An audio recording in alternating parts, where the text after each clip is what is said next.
شیخ سوال یہ تھا شیخ کہ جیسے فرض نماز میں 4 رکعت میں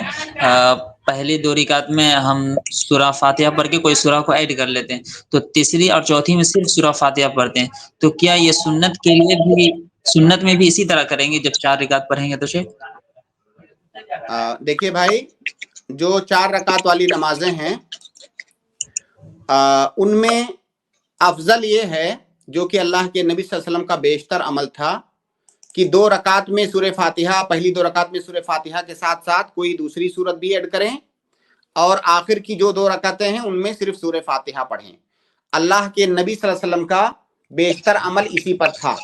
لیکن اللہ کے نبی صلی اللہ علیہ وسلم سے بعض احادیث میں بعض دفعہ تیسری اور چوتھی رکعت کے اندر بھی سورہ فاتحہ کے علاوہ کوئی سورت پڑھنا یہ ثابت ہے۔ تو اگر کبھی کبھار کوئی پڑھتا ہے تو اس کے لیے جائز ہے، بلکہ کبھی کبھار پڑھنا چاہیے۔ شیخ سنت میں جیسے 4 رکعت سنت پڑھتے ہیں شیخ، اس میں ہی بھائی سنت اور فرض میں دونوں میں ایک ہی حکم ہے۔ میں نے ابھی جو اس سے پہلے مسئلہ بتایا کہ تیسری اور چوتھی رکعت میں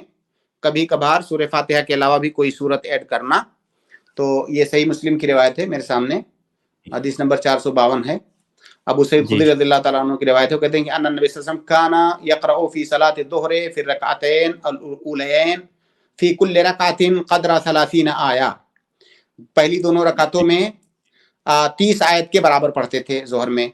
وفی الاخرین قدر 15 آیہ، اور آخر کی 2 رکعتوں میں یعنی تیسری چوتھی رکعت میں